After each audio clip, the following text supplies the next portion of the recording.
नमस्कार सगळ्यांना. स्वागत आहे परत एकदा सर्वांचं आपल्या आवडत्या चॅनलवरती. तर तलाठी भरतीसाठी ज्या विद्यार्थ्यांनी अर्ज केला असेल, तर अशा सर्व विद्यार्थ्यांना माहिती असणं आवश्यक आहे, की तुमची जी परीक्षा आहे, ती MPSC मार्फत गट क अंतर्गत या ठिकाणी घेण्यात येणार आहे. सो त्याच लेव्हलचं पेपर पॅटर्न, त्याच लेव्हलच्या प्रश्नपत्रिका ज्या काही झालेल्या असतील, तर त्या सर्व प्रश्नांचा अभ्यास करणं सगळ्यात महत्त्वाचं आहे. म्हणजेच त्याच पॅटर्नचे प्रश्न तुम्हाला परीक्षेत विचारले जाणार आहेत. त्यामुळं त्यालाच अनुसरून अगोदर झालेल्या परीक्षेतले PYQ प्रश्न आपण या ठिकाणी पाहणार आहोत. जेणेकरून तुम्हाला एक प्रकारची आयडिया यावी, की कशा पद्धतीचे प्रश्न त्या ठिकाणी परीक्षेत विचारले जातील किंवा आत्तापर्यंत आलेले आहेत आणि त्यालाच अनुसरून तुम्ही अभ्यास करताय का नाही, हे सुद्धा याच्यामध्ये क्लिअर होईल. सो वेळ न गमावता पाहूयात पहिला प्रश्न. त्या अगोदर सर्वांना महत्त्वाची सूचना आहे. ज्यांनी कोणी टेलिग्राम जॉईन केलं नसेल, जॉईन करून घ्या. या ठिकाणी MPSCचे गट क चे जवळपास पूर्व परीक्षेचे 6 पेपर ते टेलिग्रामला उपलब्ध करून दिलेले आहेत फ्रीमध्ये. सो टेलिग्रामची लिंक खाली आहे. सो जॉईन करून घ्या. पाहूयात पहिला प्रश्न, की सती प्रथाबद्दल जी काही सती प्रथा नावाची प्रथा होती, तर त्या प्रथेबद्दल शास्त्राच्या संमतीनं केलेला खून असं कुणी म्हटलंय, अशा पद्धतीनं विचारलेला हा ॲक्च्युअलमध्ये PYQs आहेत. सर्व प्रश्न प्रिव्हियस इयरचे क्वेश्चन आहेत, त्यामुळं काळजीपूर्वक पाहून घ्या. तर असं जे मत आहे ते कुणी मांडलं, तर राजाराम मोहन रॉय यांनी जे आहे ते या ठिकाणी हे मत मांडलेलं आहे. लक्षात ठेवा, राजा राममोहन रॉय. आता सहसा तरी बघायला गेलं तर यांनी जे आहे ते लॉर्ड बेंटिकसोबत जवळपास पाहायला गेलं तर 1829 मध्ये एक कायदा वगैरे केलाय. त्या कायद्याचं नाव सगळ्यांना माहिती असेल, सतीबंदी प्रथा कायदा. ओके, सतीबंदी प्रथा कायदा. हा कायदा जे आहे ते यांनी या ठिकाणी दोघांनी वगैरे किंवा यांच्या संमतीनं वगैरे केलेला आहे. तर लक्षात ठेवा. बाकी महात्मा ज्योतिबा फुले सत्यशोधक समाजाशी निगडीत त्यांनी स्थापना वगैरे केलेली आहे. त्यांच्याबद्दल खूप मोठी माहिती आहे किंवा त्यांनी खूप मोठं असं कार्य केलेलं आहे.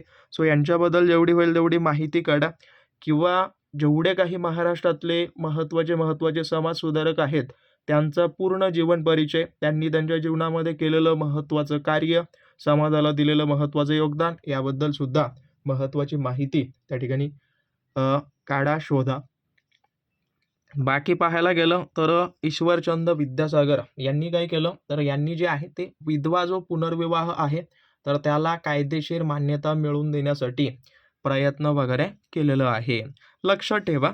बाकी पाहायला गेलं तर ग्रामपंचायतीचे संघटन भारतीय राज्यघटनेत डॅश अनुच्छेदात आहेत किंवा कुठल्या अनुच्छेदात वगैरे आहेत, तर भारतीय संविधानामध्ये ग्रामपंचायतीचं संघटन जे आहे ते अनुच्छेद 40 मध्ये सांगण्यात आलेलं आहे किंवा त्याबद्दल त्याची नोंद वगैरे, तरतूद वगैरे त्या ठिकाणी दिलेली आहे.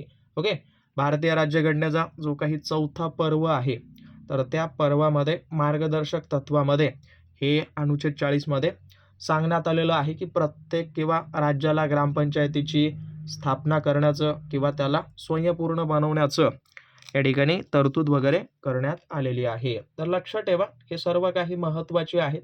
बाकी पाहायला गेलं तर 39 अनुच्छेद वगैरे काय सांगतं, की नागरिकांसाठी जे काही उपजीविकेचे साधन आहेत, त्या साधनांमध्ये एक प्रकारचं समान हक्क, त्याच्या व्यतिरिक्त संपत्तीचं विकेंद्रीकरण, त्यासोबत आर्थिक न्यायासंबंधात म्हणजे एक प्रकारची ही काय आहे, आर्थिक संबंधात असलेली तरतूद वगैरे आहे, असं तुम्ही म्हणू शकता. त्यासोबत जे 42 आहे या अनुच्छेदामध्ये कामाच्या न्यायासंदर्भात, त्यासोबत मानवाच्या परिस्थितीशी संबंधित प्रसूती सहाय्यासाठी तरतूद वगैरे करण्यात आलेली आहे. ओके, प्रसूतीच्या महिला वगैरे जर काम वगैरे करत असतील, तर त्या संदर्भात वगैरे तरतूद आहे. त्यासोबत 41व्या अनुच्छेदामध्ये कामाचा हक्क, शिक्षणाचा हक्क, त्यासोबत काही वेगवेगळ्या ज्या काही आहेत, जसं की बेरोजगारी असेल, त्यानंतर तुम्ही म्हणू शकता आजारपण असेल, तर या सर्व गोष्टींना सरकारी मदतीचा त्या ठिकाणी अधिकार वगैरे देण्यात आलेला आहे. लक्षात ठेवा, हे अशा पद्धतीनं तुम्हाला इन डिटेलमध्ये अभ्यास त्या ठिकाणी करावा लागेल आणि अशाच पद्धतीचे प्रश्न तुम्हाला ज्या वेळेला परीक्षेत येतील, त्यावेळेला पैकीच्या पैकी गुण तुम्हाला मिळवता आले पाहिजेत. बाकी पाहायला गेलं तर भारतात धवल क्रांतीची सुरुवात कोणत्या सालापासून सुरू करण्यात आलेली आहे, तर सहसा तर बघायला गेलं तर 1974 मध्ये या धवल क्रांतीची सुरुवात वगैरे करण्यात आली, किंवा सहसा तर बघायला गेलं, हे बघा लक्षात ठेवा, ऑपरेशन एक प्रकारचा जो काही फ्लड नावाचा क्रांती वगैरे आहे ती नावानं तुम्ही ओळखता. या ऑपरेशन फ्लडची बघायला गेलं तर 1970 मध्ये सुरुवात झाली असं तुम्ही म्हणू शकता, पण ऑप्शन इथं नाहीये. तर सहसा तर बघायला गेलं तर 1974ला अधिकृतप्रमाणे, जसं की धवल क्रांती कशाची होती, धवल क्रांती जी आहे ती स्पेशली करून दुधाशी संबंधित असलेली ही क्रांती होती. सो इथून त्याची सुरुवात वगैरे झालेली आहे असं तुम्ही म्हणू शकता. बाकी पाहायला गेलं तर 1971 संदर्भात बोलायला गेलं तर बांगलादेशच्या निर्मिती संदर्भात आहे, त्यासोबत युद्धकाळाशी संबंधित वर्ष वगैरे आहे. 72च्या बाबतीत बोलायला गेलं तर एक करार झालेला होता, ज्या कराराचं नाव सिमला करार. माहिती असू द्या, आणि जर काहीही चुकीचं वाटत असेल बिनधास्तपणे कमेंट करा. ओके, जेवढं होईल तेवढं अचूक माहिती देण्याचा प्रयत्न आम्ही केलेला आहे. बाकी काही वाटत असेल तर बिनधास्तपणे चुकीचं आहे म्हणून सांगू शकता. ओके, हां, सिमला करार. त्यासोबत अजून 1972 मध्ये जो आहे तो वन्यजीव संरक्षण कायदा वगैरे झालाय, तेही लक्षात ठेवा. 1973 संदर्भात प्रोजेक्ट टायगर किंवा वाघ संरक्षण प्रकल्प त्या ठिकाणी सुरू करण्यात आला आहे. कुठला? वाघ संरक्षण प्रकल्प त्या ठिकाणी सुरू करण्यात आला, तेही त्याच्यामध्ये ॲड करून घ्या. परत चौथा प्रश्न काय म्हणतोय की भारतीय संविधानात जिल्हा पंचायत, त्याच्या व्यतिरिक्त ग्रामसभा, त्यानंतर मध्यस्तर गाव यांच्या व्याख्या कोणत्या अनुच्छेदात आहेत? आता बघा, तलाट्याचं मोठ्या प्रमाणात काम काय असतं, मोठ्या प्रमाणात खेडेगावामध्ये काम करणं असतं. त्यामुळं खेडेगावाशी संबंधित किंवा जी काही पंचायत राज व्यवस्था आहे त्या संदर्भात सर्व माहिती तुम्हाला असणं आवश्यक आहे. तर यालाच अनुसरून 243 अनुच्छेदामध्ये या ठिकाणी या सर्वांच्या व्याख्या त्या ठिकाणी दिलेल्या आहेत असं तुम्ही म्हणू शकता. किंवा भारतीय संविधानामध्ये जो काही भाग 9 आहे ना, तर त्या 9व्या भागामध्ये अनुच्छेद 43 मध्ये ज्या काही पंचायत राज संदर्भात वेगवेगळ्या संकल्पना, व्याख्या आहेत त्या स्पष्ट वगैरे करण्यात आलेल्या आहेत. जसं की तुम्ही म्हणू शकता 243 मध्ये क, त्यासोबत ब, याच्यामध्ये जे आहे ते पंचायत राजची रचना, ग्रामस्तर, मध्यस्तर, त्यासोबत जिल्हास्तर वगैरे करण्यात आलेलं आहे. बाकी पाहायला गेलं तर 244 काय आहे, तर अनुसूचित क्षेत्रासंदर्भात. त्याच्या व्यतिरिक्त बघायला गेलं तर आदिवासी क्षेत्राच्या प्रशासनासंबंधित आहेत. त्याच्या व्यतिरिक्त 45 मध्ये बघायला गेलं तर संसदेनं आणि राज्याच्या विधिमंडळानं ज्या काही केलेलं कायदे वगैरे आहेत तर त्या अधिकार क्षेत्राशी संबंधित आहेत. ओके, त्यानंतर 242 बद्दल बोलायला गेलं तर याच्यामध्ये सहसा तरी एक अगोदर जे आहे ते स्थानिक स्वराज्य संस्थेच्या तरतुदी संदर्भात होता, बहुतेक तरी आत्ता सध्याला नाही आहेत असं म्हणू शकता, किंवा याबद्दल थोडीशी माहिती काढा. सध्याला तर नाही आहे, काढून टाकलाय, वगळण्यात आलाय. परत 5वा प्रश्न काय म्हणतोय, खालीलपैकी कोणतं संप्रेरक फळ पिकवण्यासाठी आवश्यक वगैरे असतं? तर फळ पिकवण्याच्या बाबतीत जे काही संप्रेरक मदत करतं नैसर्गिकरित्या जे आहे ते तुम्ही म्हणू शकता इथिलीन नावाचं जे असतं ना, ते एक प्रकार फळ पिकवण्यासाठी आवश्यक वगैरे असतं, जे की झाडामध्येच नैसर्गिकरित्या पिकवण्याचं काम त्या ठिकाणी करत असतं. बाकी बघायला गेलं तर ऑक्सिन नावाचं जे काही संप्रेरक आहे ते स्पेशली करून काय असतं की वनस्पतीची समजा वाढ, त्याच्या व्यतिरिक्त वनस्पतींच्या मुळांचा विकास, त्याच्या व्यतिरिक्त सूर्याच्या दिशेनं वाढ करणं, हे ते काम करतं. बाकी जिब्रेलिन बघायला गेलं तर जी काही वनस्पती आहे तर त्या वनस्पतीची लांबी वगैरे वाढवणं, त्यासोबत जो काही खोड किंवा बुंदा वगैरे जो असतो तर त्याचा विकास वगैरे करणं, हे सर्व याचं कार्य वगैरे असतं. बाकी सायटोकायनिन नावाचं जे आहे ना, ते सेल डिव्हिजनसाठी किंवा पेशी विभाजनासाठी काम वगैरे करत असतं, किंवा जे पानं असतात तर त्या पानांचं ताजेपणा टिकून ठेवण्याचं काम त्या ठिकाणी करत असतं. परत पुढं काय दिलंय, शंभू महादेव डोंगर रांग, ओके, डॅश नद्यांच्या दरम्यान आहे. तर जी काही शंभू महादेव डोंगर रांग आहे जी की महाराष्ट्राच्या प्राकृतिक रचनेमध्ये आहे, आणि ही जी काही डोंगररांग आहे ती स्पेशली करून भीमा नदी आणि कृष्णा नदी या दोघांच्या नद्यांच्या दरम्यान वगैरे आहे असं तुम्ही म्हणू शकता. आणि ही डोंगरांग बघा,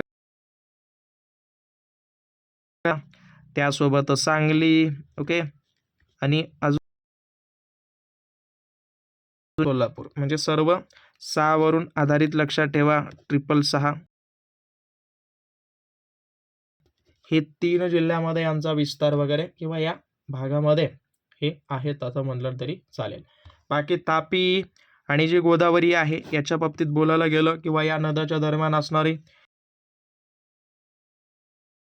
आहे ती लक्षात ठेवा. त्याच्या व्यतिरिक्त अजिंठा वगैरे, त्यानंतर गोदावरी खोरं वगैरे त्याच्यामध्ये आहे. परत बघायला गेलं गोदावरी आणि सीमा नदी वगैरे याच्यामध्ये सहसा तरी तेवढं नाहीये, सो स्किप करा. गोदावरी बहुतेक भीमा असायला हवं होतं. हो. परत कोयना व कृष्णा याच्यामध्ये आता बघा, जी ही कोयना आहे, कोयना जी आहे ती कृष्णा नदीची उपनदी आहे. ओके, कोयना उपनदी आहे कुणाची? कृष्णा नदीची. हे थोडंसं लक्षात ठेवा. जी की कुठं उगम पावते? शंभू महादेव डोंगरांगातच उगम पावते. परत 7वा प्रश्न काय म्हणतोय की इसवी सन 1857च्या उठावात शिंदे व निजाम यांनी भाग घेतला असता तर उठाव यशस्वी झाला असता असं विधान वगैरे कुणी केलं? तर 1857चा जो काही ऐतिहासिक उठाव झालाय तर त्या उठावामध्ये महत्त्वाचं म्हणजे काय, तर जे ग्वाल्हेरचे शिंदे होते, ओके, हां, ग्वाल्हेरचे यांनी जे आहे यांनी त्याच्या व्यतिरिक्त अजून जे हैदराबादचे निजाम या दोघांनी जर सहभाग नोंदविला असता तर या ठिकाणी काय हा उठाव वगैरे यशस्वी झालेला होता असं विधान कुणी मांडलं? तर लॉर्ड कॅनिंगनं या ठिकाणी हे मत वगैरे मांडलेलं होतं असं तुम्ही म्हणू शकता. बाकी लॉर्ड डलहौसी यांनी जे आहे ते खालसा धोरण राबवलेलं होतं, हे तुम्हाला माहिती असू द्या. खालसा धोरण, ओके. आणि त्याच्या व्यतिरिक्त बघायला गेलं तर लॉर्ड रिपन संदर्भात एक महत्त्वाचं व्हाईसरॉय वगैरे होते. त्यांनी सगळ्यात महत्त्वाचं काय, ज्या काही स्थानिक स्वराज्य संस्था आहेत, ओके, स्वराज्य संस्था याची स्थापना वगैरे त्यांनी केलेली आहे असं म्हटलं तरी चालेल. बाकी पाहायला गेलं तर लॉर्ड माउंटबॅटन सगळ्यात शेवटचे ब्रिटिश गव्हर्नर जनरल म्हणून यांना ओळखलं जातं. त्यासोबत भारताची जी काही फाळणीची योजना आहे ती त्यांनी अंमलात वगैरे आणलेली आहे. परत सुरेंद्रनाथ बॅनर्जी यांनी स्थापन केलेल्या इंडियन असोसिएशनचे पहिले सचिव वगैरे कोण होते? तर जवळपास 26 जुलै 1876 मध्ये 26 जुलै, ओके, 1876 मध्ये जवळपास बघायला गेलं तर या इंडियन असोसिएशनची स्थापना वगैरे केलेली आहे. आणि याचे जे पहिले सचिव होते त्यांचं नाव होतं आनंद मोहन दास. ओके, आनंद मोहन दास, किंवा यांना एक प्रकारे असंही म्हणू शकता किंवा त्याला आनंद मोहन एकत्रित सुद्धा ॲड करू शकता. ओके, तर लक्षात ठेवा. बाकी आता याच्यामध्ये हे काही नाहीये तेवढं व्यवस्थित बघायला गेलं तर सुंदर रामन यांच्या संदर्भात पदाधिकारी वगैरे नव्हते हे. त्याच्या व्यतिरिक्त WS ब्लंट हे ब्रिटनचे किंवा ब्रिटनचा हा एक अधिकारी वगैरे होता. भारतीय चळवळीत वगैरे भाग त्यांनी घेतलेला होता. त्यासोबत शिशिर कुमार घोष यांच्याबद्दल काय बोलायला गेलं तर इंडियन लीगची स्थापना करण्यात त्यांनी पुढाकार केलाय. ओके, कुठली? Indian league.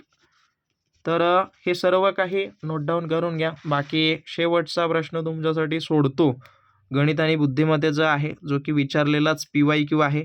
या प्रश्नाचं उत्तर सगळ्यांनी कमेंट करा. आशा करतो सर्व काही तुम्हाला व्यवस्थित समजलेलं असेल की कशा पद्धतीचे प्रश्न परीक्षेत येतात. आणि ज्यांनी कुणी क्वेश्चन पेपर वगैरे पाहिले नसतील, सगळ्यात पहिलं क्वेश्चन पेपर पाहून घ्या आणि त्यालाच अनुसरून अभ्यास करा. ओके, सो जेवढे तुमचे जास्त लाईक्स, शेअर, सबस्क्राईब वगैरे करून घ्या. बाकी काही डाऊट असतील अवश्य मला कळवा. काही चुकीचं वाटत असेल नक्की मला कळवा. बाकी धन्यवाद. भेटूयात पुढच्या भागामध्ये. धन्यवाद.